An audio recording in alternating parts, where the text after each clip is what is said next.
오늘 우리에게 주시는 말씀은 에스라 7장 6절에서부터 10절까지 말씀입니다. 이 에스라가 바벨론에서 올라왔으니 그는 이스라엘의 하나님 여호와께서 주신 모세의 율법에 익숙한 학자로서 그의 하나님 여호와의 도우심을 입음으로 왕에게 구하는 것은 다 받는 자이더니 아닥사스다 왕 제7년에 이스라엘 자손과 제사장들과 레위 사람들과 노래하는 자들과 문지기들과 느디님 사람들 중에 몇 사람이 예루살렘으로 올라올 때 이 에스라가 올라왔으니 왕의 제7년 다섯째 달이라. 첫째 달 초하루에 바벨론에서 길을 떠났고 하나님의 선한 손에 도우심을 입어 다섯째 달 초하루에 예루살렘에 이르니라. 에스라가 여호와의 율법을 연구하여 준행하며 율례와 규례를 이스라엘에게 가르치기로 결심하였었더라. 오늘 함께 나눌 말씀의 제목은 바벨론에서 올라와라입니다. 성경은 이 바벨론과 또 애굽 여러 세상 나라들의 이름을 거론하면서 이들 자체가 세상을 상징하는 곳임을 가르쳐줘요. 그래서 그 세상을 상징하는 어떤 특정 나라, 특정 권세로부터 우리는 벗어나서 올라와야 되는 존재라는 걸 얘기하는 거예요. 그래서 성경은 물론 지명적으로도 그런 부분이 있는 것도 사실이지만 성경은 항상 내려가는 것과 올라가는 것은 영적인 것과 관계 있는 걸 가르쳐줘요. 그래서 바벨론에서 올라오라는 말은 우리가 저 밑바닥에서 세상 가운데서 더럽고 추악한 그런 어두운 공간에서 이제는 하나님의 말씀이 있고 은혜가 있는 곳으로 올라오라는 거예요. 그래서 여러분들 오늘 이 말씀을 통해 이 말씀을 이끌어가는 에스라라고 하는 그 율법 학자를 통해서 여러분들 모두가 바벨론에서 세상에서 올라와서 우리가 약속의 땅으로 나아가는 바로 새 예루살렘으로 돌아가는 은혜가 여러분들 모두에게 있었으면 좋겠습니다. 그래서 이 에스라라고 하는 이 서의 이름의 뜻은 도움이라는 뜻을 갖고 있어요. 도움. 성경은 너의 도움이 어디서 올꼬? 너의 도움이 어디서 온대요? 천지를 지으신 여호와에게서로다. 우리의 삶 자체는 늘 하나님이 도와주셔야 되는 거예요. 그래서 에스라는 이 내용 속에 계속 하나님의 역사를 뭘로 표현하냐면 하나님의 강력한 손으로 이 내용 속에 숨겨놨어요. 에스라서의 곳곳을 찾아보시면 도우심이라는 단어가 종종 나오는데 그 도우심이라는 단어가 사실은 의역되어진 거고 사실은 뭐예요? 손입니다. 손. 이 손이라고 하는 이 단어는 사실 출애굽기서부터 등장해요. 하나님의 강력한 손으로 의로운 오른손으로 우리를 붙들리라. 출애굽기에서부터 등장하는 거죠. 강한 손이 역사에서 애굽에서 종로로 타는 우리를 다시 약속의 땅으로 이끌어가는 것. 지금 이들의 죄악으로 인하여서 바벨론의 포로로 붙잡혀갔지만 다시금 은혜에 의해서 보이지 않는 손이나 지금도 역사하는 오늘도 살아계신 그 하나님의 강력한 손이 여러분들과 저를 이끌어간다는 거예요. 그래서 그의 손길로 바로 인도함을 받아 우리는 바벨론에서 올라와 약속의 땅으로 들어가게 되는 거예요. 그래서 오늘 여러분들이 이 말씀을 토대로 해서 한번 돌아다 보시면서 나는 지금 약속의 땅으로 나아가기 위해 최종 종착지를 향해서 나아가기 위해 하나님의 부르심을 받은 족속이라는 걸 꼭 기억하시면서 여러분들 이 교회 보세요. 제가 말씀드렸잖아요. 이 교회는 아무나 들어올 수가 없기 때문에 까맣게 제가 칠해놨다니까요. 이 까만 거를 뚫고 들어오는 당신들 대단하신 분들이에요. 이게 보통 사람들이 안 해요. 이게 하나님이 택정한 영혼들만 들어오는 장소가 땅끝 교회예요. 저는 부흥을 죽을 때까지 소망하겠지만 수적인 부흥에 대해서 하나님께 맡겨뒀어요. 그래서 택정한 영혼들 구원하실 자들만 들어오라는 거예요. 그래서 저는요 하나님 주신 은혜 속에 저와 여러분들이 가족으로 끝까지 나갈 때는 제가 어떻게 해서든 여러분들을 은혜를 통해서 제가 어떤 방해나 어려움들 막힘이 있으면 금식을 통해서 제가 해야 될 일이니까 생명을 내어놓고라도 여러분들을 이끌어가는 데서 하나님이 이끌어갈 수 있도록 책임감을 주셨어요. 하지만 이 교회 밖을 나가시면은 저는 이 가족의 모임에서 회에서 나갔다고 생각해서 저는 더 이상 여러분을 향해서 마음을 쓰지 않습니다. 그게 제가 가져야 될 건강한 마음이에요. 나간 사람만 생각하다 보면 우리 교회 나간 사람이 여러분들 놀라지 마세요. 300명이 넘어요. 예? 아이들 어른들 할 것 없이 그냥 지나가는 사람들이 많은데 여러분들은 지나가는 사람이 아니라 바로 이 성경에 나와져 있는 말씀 그대로 바벨론에서 나와 바로 새 예루살렘으로 가야 될 존재라는 거예요. 그래서 이 에스라가 이거를 기록하는데 이런 일이 있었다라고 하는 측면에서 바로 이 내용을 시작합니다. 그래서 6절 보니까 어떻게 이 내용을 통해서 하나님의 역사와 그 감사를 찬양에 올려드리는가? 6절 읽어볼까요? 읽어보겠습니다. 시작. 이 에스라가 바벨론에서 올라왔으니 그는 이스라엘의 하나님 여호와께서 주신 모세의 율법에 익숙한 학자로서 그의 하나님 여호와의 도우심을 입음으로 왕에게 구하는 것은 다 받는 자이더니. 아멘. 에스라가 바벨론에서 올라왔는데 올라오게 되어졌던 그런 가장 큰 근본적인 이유가 무엇이에요?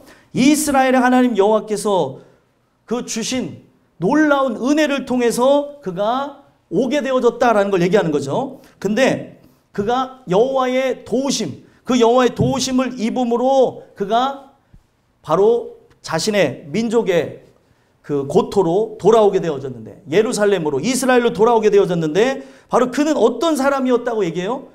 모세의 율법에 익숙한 학자라고 얘기합니다. 여러분 이게 되게 중요한 내용인데 에스라라고 하는 그 사람에 대한 것을 제가 여러분들에게 가르쳐 드리려고도 하는 것도 맞지만 근본적으로 에스라라고 하는 존재가 누구이냐? 바로 예수 그리스도의 사역을 나타내는 모형적인 인물이었던 거예요.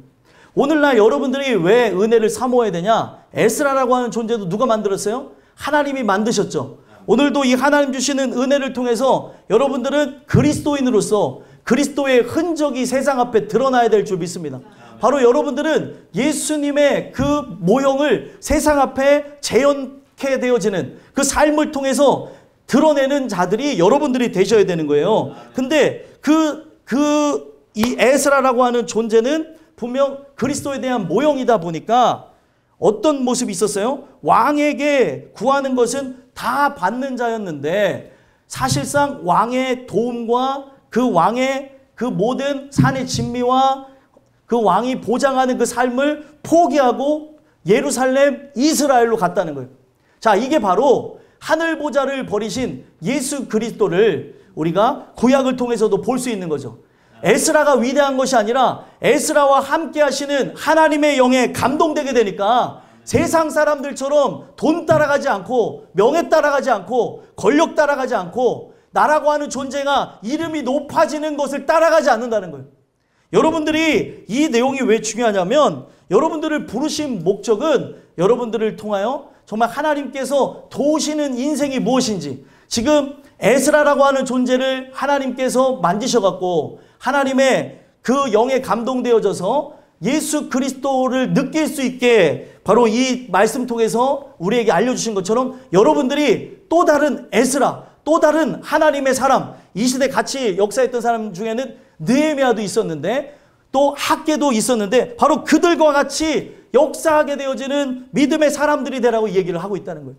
그래서 오늘 여러분들이 중요한 거는요, 에스라가 에스라 될 수 있었던 것은 바로 하나님의 은혜 때문에 그렇게 되어졌다는 거예요. 그래서 에스라가 어떻게 보면은 세상에 있는 많은 사람들이 추구하는 돈과 명예와 권력과 권세, 그리고 성공적인 삶, 왕이 그를 얼마나 존경했으면, 왕은요 바사왕이었어요. 바사왕 아닥스다가 그를 얼마나 사랑하고 인정했으면 자기는 하나님을 믿지도 않으면서 왕에게 구하는 모든 것을 그에게 다 베풀었다는 거예요. 그만큼 존귀한 자죠. 그는 본래 직업이 성경을 연구하는 자였어요. 하지만 그의 존귀함이 성경을 연구하는 걸로 그쳐지지 않고 그가 갖고 있는 어떤 가치관과 그의 능력이 그 바사 제국에, 페르시아 제국에 널리 퍼지게 돼서 아닥사스다도 존경하는 인물이, 옆에 두고 싶었던 인물이 에스라였다는 거예요. 그러나 에스라는 자기의 그 위치, 자기의 어떤 능력이 사람들 앞에 각광받고 그리고 사람들에게 스포트라이트를 받는 삶에서 내려왔다는 겁니다. 그가 내려오게 되어진 거는 다른 게 아니죠. 훗날에 예수께서 하늘 보좌를 버리고 이 땅 가운데 오셔서 우리를 위해 종같이 되어서 죽으실 것이었기 때문에 에스라라고 하는 존재가 그렇게 이렇게 승리할 수 있는 자가 될 수 있었다는 거예요. 그래서 은혜라고 하는 건 뭐냐면 저 높은 곳을 향해서 나아가기 위해 우리가 낮은 대로 나의 어떤 모든 생각과 마음을 내려놓는 것이 진짜 은혜라는 거예요. 그래서 제가 은혜의 기본적인 게 뭐라고 했어요? 바로 위에 사람이 아래 사람에게 몸을 굽히며 호의를 굽히다. 그게 뭐예요? 보좌를 버리고 오신 예수님을 상징하는 거죠. 그래서 오늘 이게 왜 중요하냐면 에스라라고 하는 존재는 자기의 그 위치를 생각하면은 바사 제국에 있었으면 잘 먹고 잘 살았어요. 그런데도 불구하고 그가 신앙인이 되어지니까 자기뿐만이 아니라 민족의 지도자로 자기의 가족도 이끌으면서 바로 하나님이 주시는 은혜 속에 영원한 천국을 향해 나아가는 대표적 지도자가 되었다는 거예요. 그래서 이 에스라에 대한 이야기는 저에 대한 이야기이기도 하고 에스라에 대한 이야기는 여러분들 이야기이기도 합니다. 이 이야기를 통해서 여러분들의 가정의 리더가 바뀌어지는, 그러니까 어떤 힘과 그리고 권력과 돈에 의해서 이끌어지는 그런 권력 구조의 리더가 가정의 수장이 되는 것이 아니라 은혜 중심의, 은혜로 사로잡힌 자 중심으로 바뀌어지는 역사가 여러분들에게 있어야 되는 거예요. 그래서 이게 왜 중요하냐? 이런 부분 속에서 저라는 사람도, 그리고 우리 교회 바로 중직자들도, 그리고 가정의 리더들도, 그리고 사회의 그 일원들인 여러분들도 바로 세상을 변화시키는, 그러니까 내가 하는 게 아니에요. 내 안에 계신 그리스도를 통해서 빛을 반사하는 반사체로 소금의 맛이 무엇인지 바로 짜다는 것을 그들에게 알려주는, 저는 소금을 진짜 소개하는 걸 몰랐다니까요. 아유, 권사님 이거 써봐. 이거 천일염이야, 천일염. 이거 어디서 온 건데 이거 진짜 맛있어. 이거 볶은 소금인데. 이런 얘기 들어봤어요? 들어보셨죠? 소금도 맛이 다 다르다니까요, 진짜로. 근데 여기서 말하는 소금의 맛은 세상에 낼 수 없는 거예요. 천상의 맛을 그들에게 알게 해야죠. 이게 바로 천상의 맛이다. 짜샤. 이렇게 보여줘야 되는 거예요. 근데 우리는 이 천상의 맛을 보여줘야 될 자들인데 세상에게 굴복되어지고 종로로 타고 있으니 오늘 이 말씀이 얼마나 소중하냐는 거예요. 우리가 늘 하나님의 도우심을 느끼면서 하나님의 역사하심을 나가게 될 때 제일 중요한 거는 뭐예요? 왕에게 구하는 것은 다 받는다라고 하는 것이 하나님의 도우심 때문에 된 거잖아요. 그가 뛰어나서가 아니고 하나님이 도우셨다는 거예요. 에스라의 핵심은 하나님의 도우심입니다. 도우시니까 길이 열려진 거예요. 도우시니까 결국에 세상 왕도 굴복하는 거죠. 하늘의 하나님이 함께한다는 사실을 잊지 말자는 거예요. 그러면 여호와의 도우심이 어떻게 해서 늘 함께할 수 있었느냐? 모세의 율법에 익숙한 자였다는 거예요. 목사님, 그는 학자이지 않았습니까? 여러분들, 우리는 학자는 아니어도 성경을 알아가는 데서 여러분들 신학자는 아니어도 신학자에 뒤지지 않는 성경 지식을 갖고 계셔야 돼요. 하나님을 아는 지식을 갖고 계셔야 되는 겁니다. 그래야 이단 사이비 종파에 빠지지 아니하고 오늘날 교회가 다 같은 교회가 아니고 행위구원을 주창하는 데가 있고 신비주의에 빠져있는 데가 있고 오늘날 진짜 복음을 가장해가지고 사람들을 미혹하고 사람들을 현혹하고 있다는 것을 깨달아야 된다는 거예요. 그래서 제가 여러분들 모든 교회가 복음을 증거하지 않는다는 게 아니에요. 복음을 증거하는 교회 많이 있습니다. 전 세계적으로. 하지만 복음을 전하는 교회를 만나는 거는 특별한 일이에요. 그냥 우리가 문 열고 들어가면 어느 교회나 갈 수 있는 여러분들의 선택을 통해서 이루어진 것이 아니고 하나님의 은혜를 통해서 이 모든 게 진행됐다는 거예요. 그래서 이 모든 건 하나님이 도와주시는데 하나님이 왜 그의 인생에 도와주셨냐는 거예요. 바로 율법에 익숙한 자였다는 거예요. 율법에. 율법은 무엇입니까? 율법이라고 하는 거는 바로 토라요. 이 토라는 야라라는 단어에서 왔어요. 그래서 제일 중요한 게 이 모세 오경을 토라라고도 하고 그리고 구약 전체를 토라라고도 하고 그리고 어떤 측면에서는 성경 전체가 바로 율법으로 되어지는 토라라고도 합니다. 근데 이 내용을 통해서 중요한 게 있어요. 성경 속에 뭐가 감춰져 있냐면 이 토라에 근본되어진 게 야라라는 단어인데 바로 이 내면에 흐르는 물이 존재한다는 거죠. 그러니까 그 내면이 흐르는 그 물을 발견해야 되는 거고 우리가 이 물의 근원을 따라서 가는 거예요. 이 물의 근원, 나를 살리는 그 물의 근원이 어딘가. 그래서 야라라는 단어는 물이 흐른다라는 단어도 있고 어떤 특정한 곳을 가리키다, 방향을 가리키다라는 것도 가리킵니다. 그래서 율법이라고 하는 것이 결국에 우리에게 들어오게 되어지면 하나님 말씀을 듣다 보면 어떤 일들이 일어나요? 내가 죄인됨을 먼저 발견하게 되죠.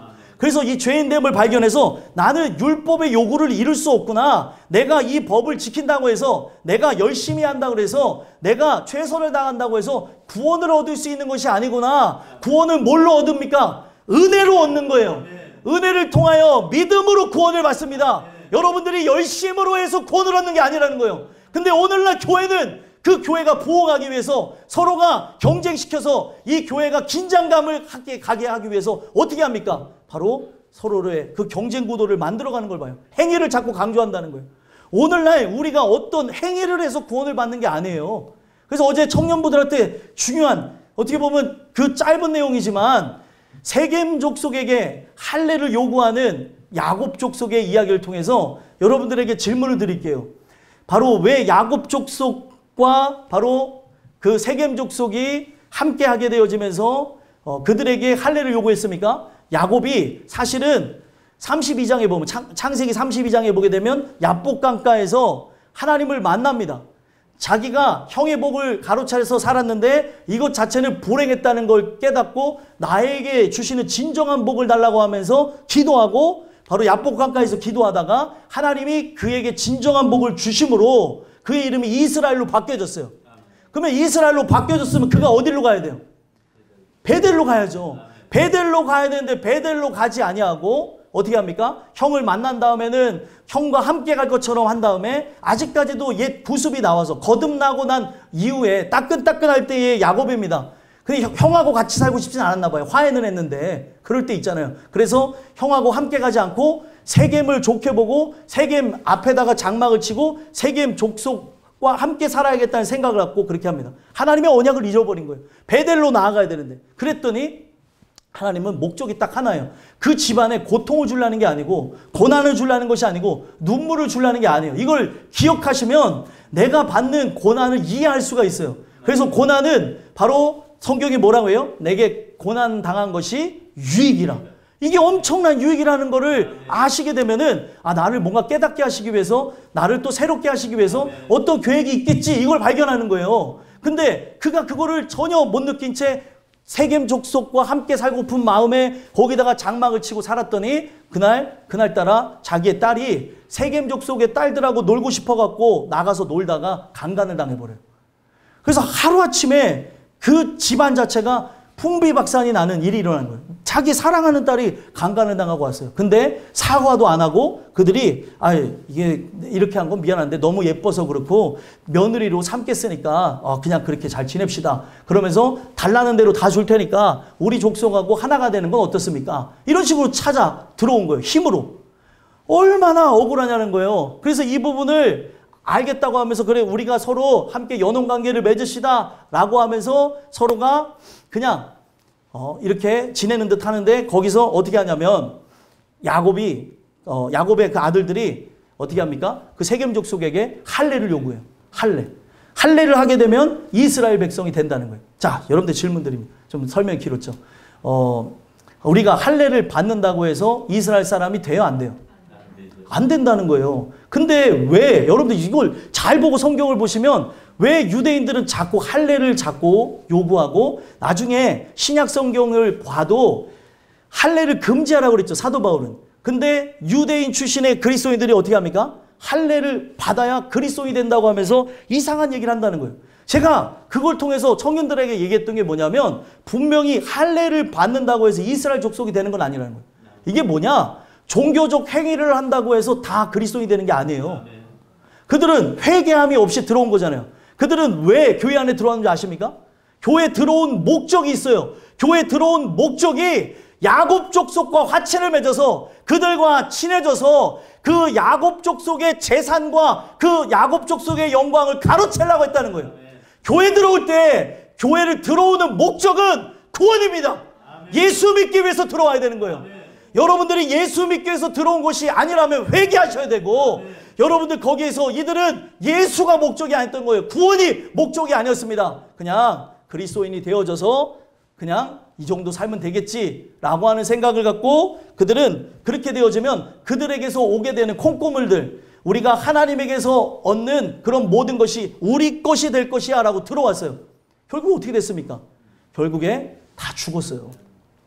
이게 되게 중요한 것인 게 죽이는 거는 정말 잘못된 것이고 그들은 회개하고 이것 때문에 하나님께서 레위 족속은 칼로 망할 것이고 시므온에 대해서는 바로 야곱의 그 감정 속에 그들을 저주해버렸습니다. 칼로 망해버린 거예요, 그들은. 그런데 하나님께서 그런 잘못된 생각을 했는데도 내버려둔 이유가 그들에게 가르쳐 주려고 하는 거예요. 이 할례를 한 것으로 너희들은 절대 이스라엘 백성이 될 수 없다는 거예요.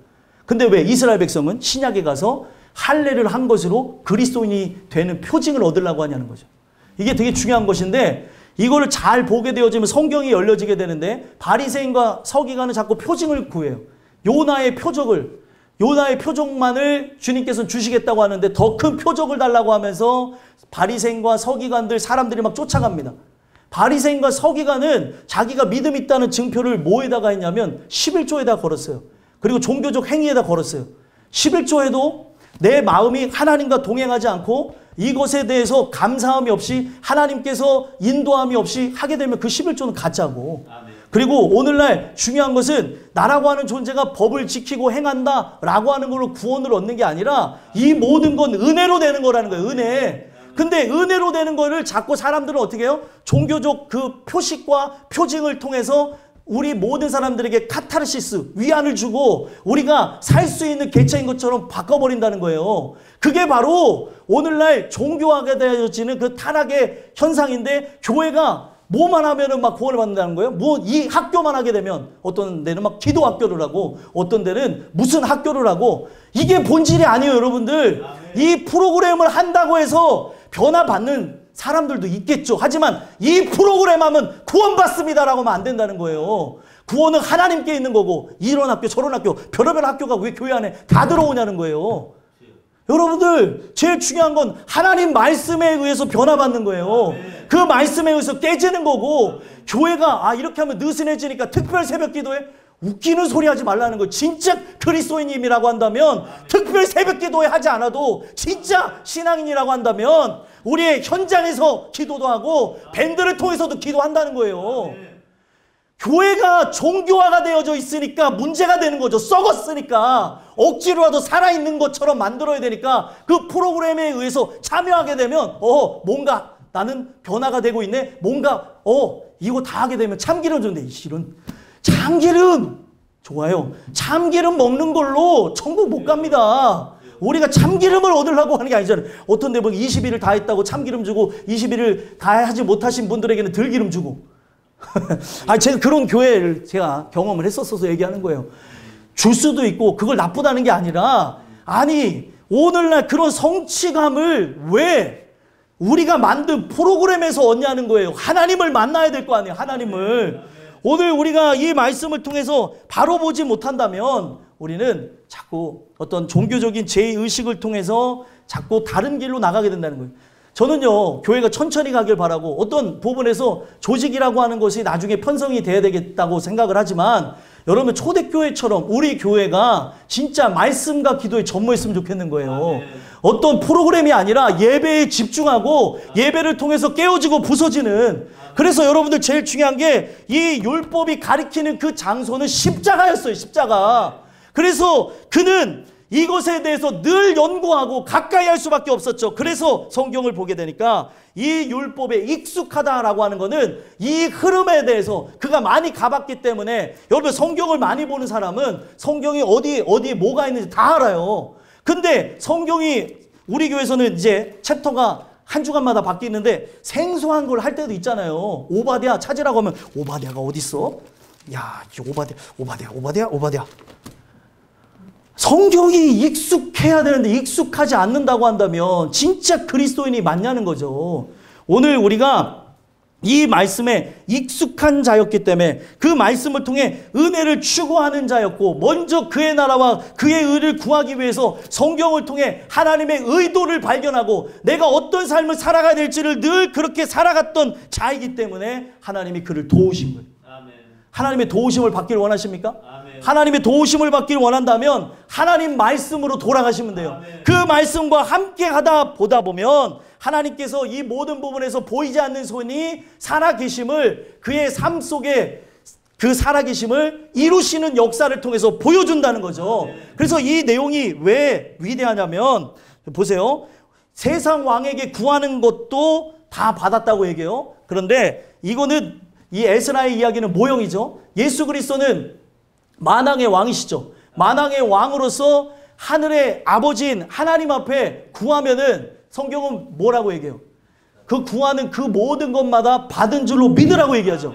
여러분들, 우리가 어떤 세상에 썩어질 정욕을 위해서 구한다면 하나님 주시지 않습니다. 근데 이 목적이 영혼 구원을 위하여서 하나님의 뜻과 그 나라의 그 위대함을 위해서 기도하게 되어지면 하나님께 주신다는 거예요. 그래서 여러분들, 지금 사람이 예수님의 권위로서도 세상 왕이 굴복하여서 다 준다고 하는데, 여러분들이 예수 이름이 얼마나 복된 이름인지 다시 기억해야 되는 거예요. 여러분들의 기도의 마지막 도장은 무엇입니까? 예수 이름이에요. 예수 이름으로 기도했기 때문에 하나님께서는 이것이 정욕을 위해 구한 기도가 아니면 반드시 이루어준다는 거예요. 그래서 여러분들, 이게 진짜 중요한 내용이에요. 예수님이 결국에 우리를 위해서 이 땅에 모든 걸 내려놓으시고, 하늘의 것을 내려놓고 이 땅에 우리보다 낮은 개체 종이 되어져서 이제 오셔서 우리를 위해 죽으시는, 바로 우리를 위해서 죄에서 구원하기 위해서 죽으시는 그의 이름이 너무나 존귀하기 때문에 찬양 중에도 뭐라고 얘기해요? 예수 이름 높이세요. 그 능력의 그 이름, 예수 이름을 부르는 자마다 사는 거예요. 근데 성경에 예수라고 하는 것이 예수 이름이 아니라 주여 주여, 그러니까 어떤 특정한 이름이 아닌 비상징적인, 그러니까 분명 인격이 있고 분명 우리가 하나가 되어야 될 그 이름이 있는데, 그 예수 이름이 아니라 비슷한 이름, 주님이시여 이러면서 마음속에는 세상 왕을 꿈꾸고 세상의 신을 원하면서 그렇게 구하는 그 기도는 안 들어주시는 거예요. 그래서 주여 주여 하는 자마다 천국에 못 들어간다는 게, 그 주여가 예수라고 하는 분이 아니기 때문에 구원을 못 받는 거예요. 그래서 성경은 뭐라고 얘기해요? 주의 이름을 부르는 자마다 구원을 얻으리로다. 주 예수를 믿으라 라고 얘기하죠. 그 주 예수를 믿게 하기 위해서 지금 에스라를 하나님이 준비시키는 거고, 주 예수를 믿게 하기 위해서, 그가 구원받는 것뿐만 아니라 그를 통해 많은 영혼이 들어오게 하기 위해서 여러분들을 부르셨다는 거예요. 그래서 여러분들의 모든 위치가 다 중요하다는 거죠. 작은 소자 하나까지도 여기에 중요하지 않은 사람이 없습니다. 아, 이 교회에서 나는 불필요한 존재 같아. 아닙니다. 다 필요하세요. 애들은 애들 젤리 먹는 대로 귀한 거고, 애들은 떠드는 대로 귀한 거고, 또 아멘 하는 것도 중요한 거고, 또 애들이 다니면서 때로는 자기도 하는 것도 귀한 거고. 잘 거면 여기서 자면 제가 그래도 이뻐하잖아요. 바깥에서 자면 안 이뻐해요. 그래서 여기서 자면, 아, 그래도 저 사람은 그래도 낫다, 언젠가 깨워주시겠지. 예. 그래서 제가 조는 사람한테 뭐라고 안 하고 자는 사람한테 뭐라고 하는 거예요. 자는 사람한테. 이렇게 여러분들을 위해서 준비되어진, 태초 전에 준비되어진 이 말씀이 얼마나 귀하냐는 거예요. 그래서 이 말씀을 통해서 바로 에스라를 하나님께서 세우셨고, 여러분 생각해 보세요. 에스라가 하나님이 함께하는 그런 충만함, 이 언약을 이끌어갈 중심의 사람이 나라고 하는 그 깨달음을 주시니, 여러분들, 그는 돈도 눈에 안 들어오고 명예도 눈에 안 들어오고 바로 구원할 백성만 눈에 들어오는 거예요. 내가 이 땅 가운데서 함께할 그 장소만 보는 거죠. 예루살렘 성전만 바라보고 나가는 거예요. 여러분들은 이 마지막 시대에 땅끝 교회만 바라보고 오시고, 땅끝 교회를 통해서 연결되어진 십자가와 천국만 바라봤으면 좋겠어요. 그래서 저는요, 우리 땅끝 교회 식구들이 떠나가는 일이 없었으면 좋겠어요. 다 끝까지. 예? 예? 여러분들 모든 마음속에서, 제 욕심이라고 생각할 수도 있겠지만, 이런 모든 부분에서 은혜의 기회를 박차하지 마시고 우리가 끝까지 함께 가는 은혜가 있었으면 좋겠습니다. 그래서 이런 부분 속에서 어떻게 합니까? 역사적 사실이라는 것, 에스라 한 사람을 변화시켜서 지금 이 모든 걸 주관해 나가시는데, 7절 한번 읽어볼까요? 읽어보겠습니다. 시작. 아닥사스다 왕 제7년에 이스라엘 자손과 제사장들과 레위 사람들과 노래하는 자들과 문지기들과 르비딤 사람들 중에 몇 사람이 예루살렘으로 올라올 때에, 아멘. 여기 보니까 일부러 아닥사스다 왕 제7년에 역사적 사실이라는 걸 알게 하기 위해서 또 여기도 얘기하고, 8절에도 에스라가 올라왔으니 왕의 제7년에 다섯째 달이라, 7년의 다섯째 달이라, 역사적으로 이것은 이루어진 일이다라는 걸 얘기하는 거예요. 그래서 이것을 토대로 해서 한 마음 한 뜻 한 곳을 바라보며 이 말씀이 여러분들에게 현재적으로 역사하는 말씀이 되어질 때 성경은요 과거의 역사를 기록한 걸로 끝난 게 아니고 이 과거의 역사 텍스트라고 하는 걸 토대로 해서 현재의 삶에 적용되어지게 하시는 거예요. 그래서 이 내용의 주인공이 바로 은혜 받은 내가 되어야 되는 거죠. 나의 의를 드러냄이 아니라 은혜 받은 자로서 순례자로서 그 삶을 살아가라고 부르셨다는 거예요. 그래서 영원한 천국으로 인도해 가시고자 여기 보면 이스라엘 자손들 거기에 보면은 언약에 따라 들어가는 이스라엘 자손들 당연하죠. 그리고 제사장들 레위 사람들 들어가는 거 당연하죠. 그리고 또 누가 들어갑니까? 노래하는 자들과 문지기들 이 사람들 들어가는 거 당연해요. 언약을 따라서 이들은 택한 민족이니까 이들의 약속을 따라서 들어가는 거 당연한 건데 여기에 특이한 사람들이 있어요. 누가 있습니까? 르디님 사람들이라고 있어요. 르디님 사람들이 누구냐? 이 르디님이라고 하는 거는 하나님께 바쳐진 존재, 하나님이 택하여 바쳐진 존재 이런 뜻을 갖고 있는 게 르디님이거든요. 그래서 나탄이라는 단어에서 온 건데 원래 그 네티님이라고 하는데 이게 르디님이라고 하니까 완전 다른 내용이 돼버렸는데 르디님이라는 단어가 많이 나오진 않아요. 그래서 이들의 기원 자체가 성경에 보면은 민수기 31장 그리고 여호수아 9장에 등장합니다. 근데 이 르디님 사람들이 어떤 사람들이었냐? 자, 민수기 얘기를 잠깐 드리면 민수기의 25장에 보면 바알부올 숭배를 통해서 마지막 출애굽 1세대들이 다 죽어버립니다.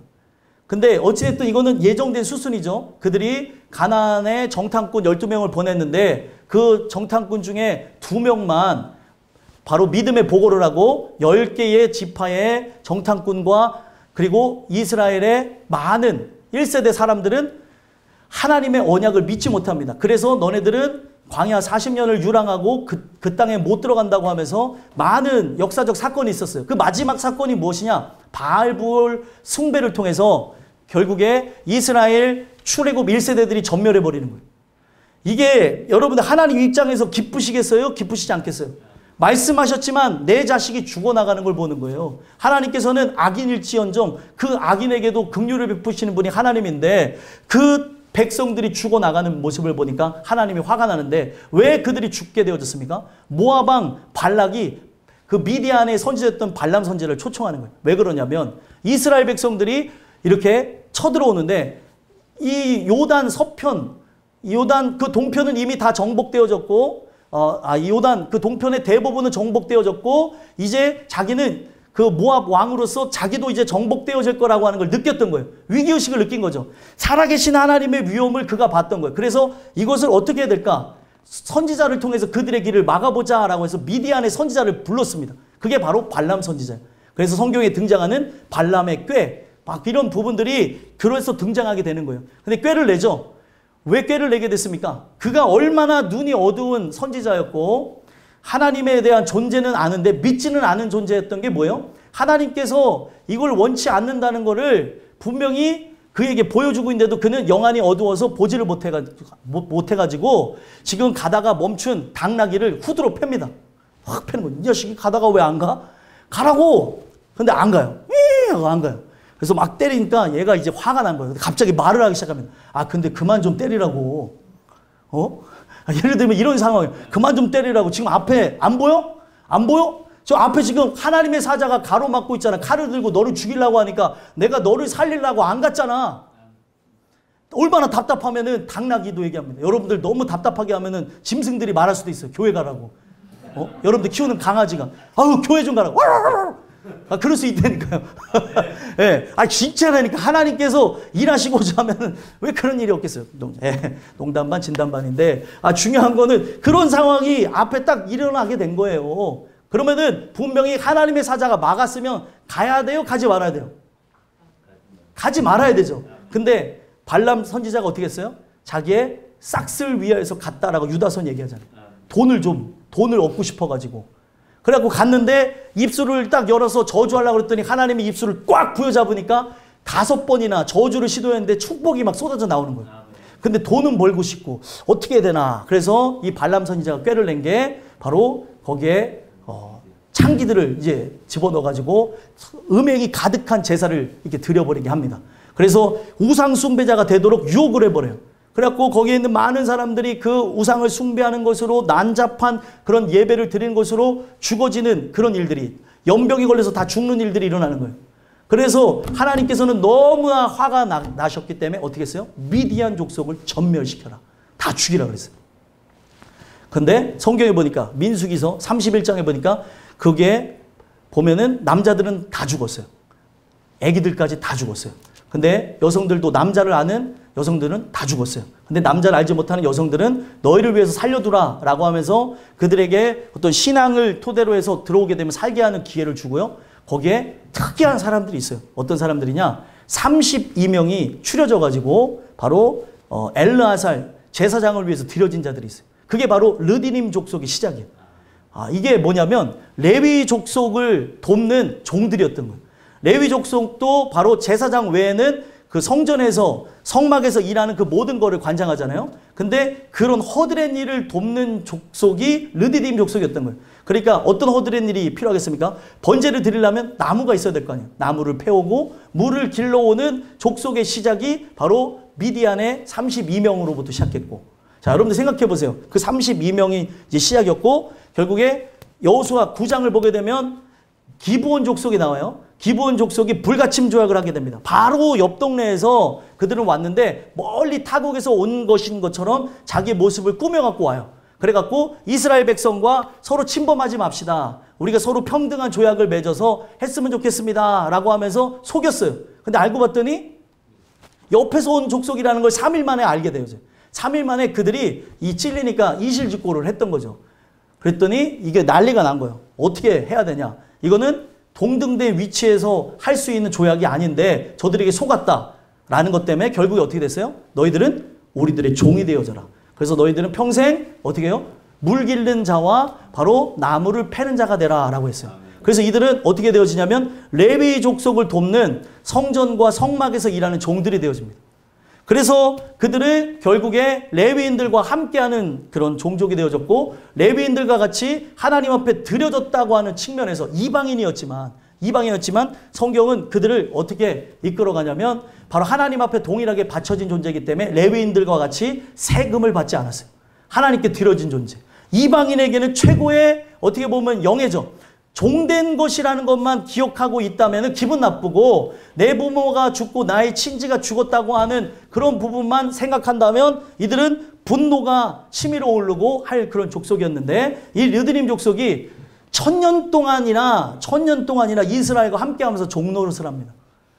대단한 거죠. 근데 이 내용이 왜 중요하냐면, 그러다가 이 이스라엘 백성이 정말 하나님을 기만하고 입술로는 경외하는데 마음에서는 먼 이것 때문에 하나님께서는 북이스라엘을 멸망시키고 남유다를 멸망시키면서 하나님의 임재의 상징인 예루살렘 성전을 부셔버려요.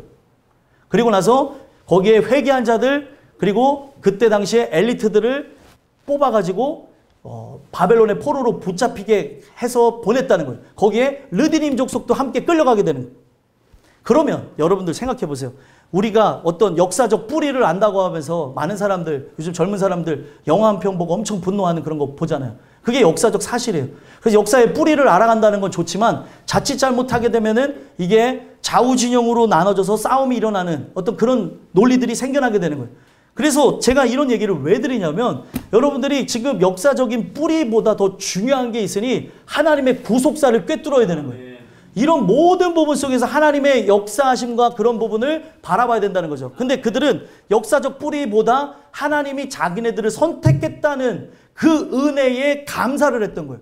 만약에 여러분들 생각해 보세요. 항상 우리를 종노릇하게 하는 레위 족속, 이스라엘 백성, 나쁜 놈들 이렇게 하고 있었다가 나라가 멸망했어요. 같이 포로로 붙잡혀가면 이들은 이제 뭐야? 동일되어진 포로와 그리고 종이 되는 거잖아요. 근데 중요한 것은 이들은 자유를 선택하지 않았고 평등을 선택하지 않았고, 자, 생각해 보세요. 이제 바벨론의 포로로 붙잡혀갔을 때는 이스라엘 사람들이나 르디림 족속이나 똑같은 거 아니에요? 근데 똑같은 그 위치에 있을 때 하나님께서 분명 70년 만에 고토로 돌아오게 한다는 예레미야 말씀이 실현되게 되어질 때 르디림 족속이 어떻게 했어요? 이들이 진정 자유라고 하는 거는 바로 하나님 안에서의 자유가 자유다 라고 하면서 그들과 함께 돌아왔다는 거예요. 이게 엄청난 거죠. 여러분 생각해 보세요. 우리가 그런 역사적 뿌리를 알게 되어지면 아 이때다라고 하면서 이스라엘에게 원수를 갚을 수도 있고 그들이 어떻게 보면은 바벨론 제국에 남아서 인생을 살아갈 수도 있는데 르디님 족속이 함께 같이 왔다는 거예요. 그래서 이들은요 자자손손 어떻게 된 겁니까? 태어나 보니까 바로 성전을 위해서 살아가는 종들이었던 거예요. 그래서 저는 이 르디님 족속의 얘기를 왜 하는 줄 아십니까? 아 이게 피곤해 죽겠는데 더워 죽겠는데 오늘따라 왜 이렇게 더운 거야? 왜 이 얘기를 하는가? 여러분들이 영적으로 보면 르디님 족속이에요. 아멘. 이방 족속으로 우리는 아멘. 여러분들 어떻게 보면 이스라엘 그 민족에 대한 이야기가 어떻게 보면 남의 이야기고 그리고 이거는 어떤 세상 사람들이 말한 것처럼 아 이거는 저기 외국 종교야 라고 하면서 우리는 이 말씀에 대해서 터부시하고 거부하고 믿지도 않을 수 있는 족속이 될 수 있었는데 하나님 은혜를 통해서 바로 여러분들이 기독교 1세대가 된 가정이 있고 2세대가 된 가정이 있고 3세대가 된 가정이 있다는 거예요. 아멘. 그래서 제가 아까 첫 번째 시간에 그 일부 예배 때는 그런 얘기를 했어요. 모태신앙. 지금 모태신앙들이 은혜로 진짜 세워지지 않으면 어떻게 될까요? 내가 태어나 보니까 기독교인이야. 아, 나 절망스러워. 진짜 우리는 맨날 아이들이 얘기하는데 직접 들었어. 야, 나 진짜 주일마다 붙잡혀가는데 죽겠어. 아, 우리 엄마 아빠는 맨날 잡아가. 아, 진짜 내가 성인만 되면 두고 봐. 여러분들 내가 아무리 은혜로 산다 할지라도 은혜로 교육했을지라도 이 자녀들이 죽게 돌아오는 것은 우리 영역이 아니에요. 그래서 아이들이 충분히 그런 생각을 가질 수도 있습니다. 근데 지금 이 내용을 토대로 해서 우리가 뭐를 봐야 되는 거냐면 이 르디님 족속은 분명히 모태신앙들이에요. 다. 모태신앙들로 다 구성이 되었는데 역사적 뿌리를 들었음에도 불구하고 자유와 평등이 세상에 있지 아니하고 주의 말씀 안에 은혜 안에 있다라고 하고 다시 그들은 고토로 돌아왔다는 거예요. 아멘. 여러분들 우리 땅끝교회 식구들 모태신앙으로 자라난 친구들이 함께 지금 예배하기도 하고 이 현장에 없는 친구들도 있는데 저는 그 은혜를 통해서 다시 돌아왔으면 좋겠고 그리고 또 제가 소망하는 거는 여기 교회에 들어와서 믿음으로 이끌어가는 신앙의 1세대들이 여러분들일 수 있습니다. 그때에 우리가 정말 기쁨으로 함께 돌아가야 되는 게 여러분들과 저의 목적이라는 거예요. 아멘. 우리를 불러주신 목적이 있습니다. 여러분들 성전에서 나무 패는 일을 한다 할지라도 그거는 바로 이 번제를 할 때 가장 소중하고 기본되어지는 일이었기 때문에 다 소중한 일이에요. 아멘. 그래서 여러분들 교회 안에서 식사하는 것도 귀중한 일이고 대화하는 것도 귀중한 일이고 물 마시는 것도 귀중한 일이고 여러분들 모두가 다 귀중한 거라는 거예요. 그래서 여기에서 이들은 봉사하는 자들이었는데 이들의 봉사가 바로 오늘날 우리를 상징하잖아요. 성경에 보게 되어지면은 예수님이 모르시고 여러분들과 제가 바로 교회의 몸된 지체들 아닙니까? 몸된 지체들이면 우리가 어떤 역할을 한다 할지라도 그냥 여러분들 존재만으로 여러분들은 충분한 거예요. 그래서 여러분들 어떤 상황에서 재능이 있으면 하셔도 되고 재능이 없으면 안 하셔도 되고 또 제일 중요한 것 여러분들에게 제일 중요한 건 뭐예요? 한 마음이라는 거예요. 한 뜻, 한 곳을 바라보자는 거죠. 자꾸 다른 데로 눈 돌리지 마시고 오늘 이 말씀을 통해서 하나님께서 이렇게 택하여서 불렀구나. 르디님 족속은 여러분들 이방 민족 가운데 택한 거예요. 택한 거. 택한 거. 은혜와 함께 막 침이 날아다니고 난립니다. 여러분들 제가 이 말씀을 통해 여러분들에게 전달드리고 싶은 게 제가 이렇게 얘기해도 아유 뭐 저렇게까지 얘기하나 냉랭하실 수 있어요. 하나님 말씀을 말씀으로 받아들이시던 이거 제일 중요한 게 목회자든 성도든 아이들이건 누구든 중직자든 다 필요 없습니다. 하나님 앞에 성도로 부름받았어요. 왜 이 말씀을 주시는가? 나라고 하는 존재가 예수가 없었으면 아무런 의미가 없는 세상에서 그 죄악의 종노릇하며 죽을 수밖에 없는 존재였는데 이렇게 나를 불러줬는데 이렇게 하나님 은혜 속에서 우리가 함께 갈 수 있도록 만들어졌는데 우리가 충만함으로 나가야 되는 게 맞지 않습니까? 오늘 이 주시는 은혜 속에서 함께 나아가는 은혜가 있었으면 좋겠어요. 그래서 결국에 어떻게 됐다고 합니까? 이 에스라가 올라왔으니 왕의 제7년에 5째 달이라 하고 또 다시 반복합니다. 9절 읽어볼게요. 읽어보겠습니다. 시작. 첫째 달 초하루에 바벨론에서 길을 떠났고 하나님의 선한 손에 도우심을 입어 5째 달 초하루에 예루살렘에 이르니라. 아멘. 지금 여기 보게 되면 5째 달 초하루에 출발해서 바로 죄송합니다. 첫째 달 초하루에 출발해서 5째 달 초하루에 예루살렘에 이르렀대요. 몇 개월 걸렸죠? 4개월. 4개월 했어요. 만 4개월. 이 4개월을 토대로 해서 얘기하고 있는 게 뭐예요? 결국에 하나님께서 역사적 사실로 다섯째 달 초하루에 바로 아닥사스다 제7년 예루살렘에 이르니라. 결국에 이것이 역사적 사실이 되어졌던 거예요. 지금 어떻게 보면 고토에서 고토로 돌아가지 못하고 바사 제국에서 죽었어도 할 말이 없는 그들인데 하나님이 언약을 기억하셔서 하나님의 그 영에 감동되어진 에스라를 통해 그 에스라를 사랑하는 아닥사스다의 그 칙령을 토대로 해서 이들이 돌아오게 되어진 거죠. 그래서 이 내용이 왜 중요하냐면 여러분들 생각해 보세요. 이 바벨론에서 예를 들면 예루살렘으로 돌아오는 데까지 거리 환산을 제가 해봤더니 900km 정도 되더라고요. 사람이 보통 하루에 30km씩 걸으면은 한 달이면은 바로 900km를 걷겠죠. 그래서 이 부분 속에서 사실 장정이 가는 데에서 한 달이면 도착할 것을 4달이나 걸렸어요. 그 4달 속에 어떤 일들이 있었을 것 같습니까? 많은 일들이 있었죠. 우여곡절도 있었고 때로는 넘어지기도 하고 쓰러지기도 하고 눈물 지기도 하고 때로는 세상 앞에 정말 내가 이렇게 가는 게 맞는가? 내가 다시 그냥 바사제국으로 돌아가야 되는 건 아닌가? 별의별 생각이 다 들었을 것이라고 생각합니다. 왜 그러냐면 성경에 보게 되니까 출애굽 1세대들의 모습이 그랬던 거죠. 근데 성경은 그들의 어떤 역사적인 그런 사실만 여기에다 기록을 했지 인생이 거기서 어떤 어려움이 있었는지 문제가 있었는지 고통이 있었는지 기록하지 않았어요. 왜 그런 것 같습니까? 성경이 기록하려면 그 모든 부분에 대해서 다 기록할 수 있는데 기록하지 않았어요. 왜 기록하지 않았냐? 자, 여러분들 출애굽 1세대들은 그 인생길 자체가 어땠습니까? 처음 걸어보는 길이다 보니까 하나님만 믿었으면 되는데 하나님을 믿지 못함으로 물이 없으면 물이 없는 대로 먹을 게 없으면 먹을 게 없는 대로 그리고 주변 적군이 있으면 있는 대로 불평불만 원망을 한 거예요. 근데 이들은 말씀을 통해서 함께 동기화가 되어져서 한 마음 한 뜻 한 곳을 바라보며 가는 존재들이니까 어려움이 없었다는 게 아닙니다. 환난이 없었다는 게 아니에요. 거기에 보면 노약자도 갔을 것이고 어린아이들도 갔을 것이고 거기에 보면은 여러 사람들이 함께 갔다는 걸 얘기하고 있지 않습니까? 그런데 이들은 제일 중요한 것 9절에 보니까 하나님의 선한 도우심을 입어 하나님의 선한 도우심을 입어서 예루살렘에 이르렀기 때문에 승리했기 때문에 그들의 인간의 역사는 기록될 필요가 없었던 거예요. 아멘. 여러분들 삶에 인간의 역사가 여러분들 세상이 몰라줘도 됩니다. 근데 여러분들의 삶에 하나님의 역사는 진행돼야 되는 거예요. 아멘. 그래서 여러분들의 삶이 진짜 이 교회에 들어와서 함께 우리가 예배자로서 나간다는 것, 우리가 어떤 일을 안 하고 예배자로서만 있다는 것 자체가 행복이고 아멘. 우리에게는 정말 감사한 일이고 아멘. 이거면 충분한 겁니다. 아멘. 그래서 때에 따라서는 어떻게 하다가 우리가 하나님의 그 귀한 일들을 감당할 만한 그런 부서나 어떤 일들이나 이런 것들을 나누게 되어질 때 우리가 이 성령 충만함을 갖고 그런 일들을 행해 나가는 거예요. 근데 그런 부분을 꼭 해야 돼야 교회라고 얘기할 수 있는 것이 아니라 안 해도 교회라는 거예요. 무슨 말인지 이해되세요? 우리가 이 교회를 들어온 거는 은혜를 받고 영원한 천국을 가기 위함이지 꼭 일을 하기 위함이 아니라는 거예요. 아니 그러면은 우리 교회 점점점 이렇게 고령화가 되어진다고 하면은 일 못 하시는 분들이 있으면은 그분들은 나가야 되는 겁니까? 아니에요. 여러분들 예배 자리에 있음으로 말씀 들으면서 함께 동감하시고 아멘하시고 기도하시고 찬양하시면 그거면 충분한 거예요. 아시겠죠?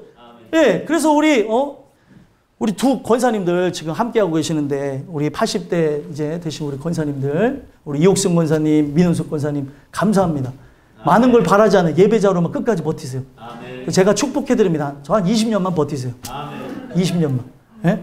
아멘. 아멘 하세요 우리 이옥승 권사님.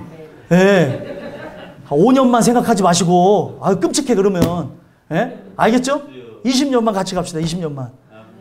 그것도 나중에 서운하다고 했어요. 목사님 그때 말씀을 잘하셨어야죠. 20년이 뭡니까? 40년이어야죠. 모세처럼 120세까지 같이 가야 되는 거 아니에요? 제가 너무 독한가요? 아니 우리가 가족이잖아요. 가족. 네? 그래서 기도하면서 나가니까 민권사님 저번 주만 해도 야 진짜 막 큰일 나시는 거 아니었는데 또 살아나셔가지고 지금 꼿꼿하게 은혜 자리 있잖아요.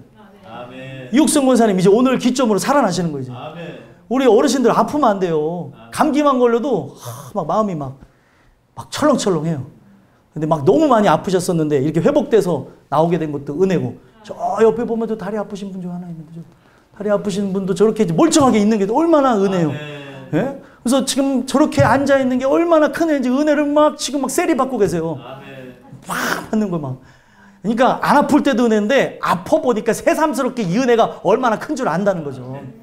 우리가 이 말씀을 듣는 이유가 무엇입니까? 하나님께서 우리의 삶에 막 여러 일들 많아요. 하지만 우리의 인생에 여러 일들을 따라서 나가는 게 어떤 가로 열고 가로 닫고 막 이런 일이 있었으면 저런 일 다 필요 없습니다. 지금 성경은 딱 하나만 기록하고 있어요. 선한 도우심을 입어 바로 초하루에 예루살렘에 이르니라.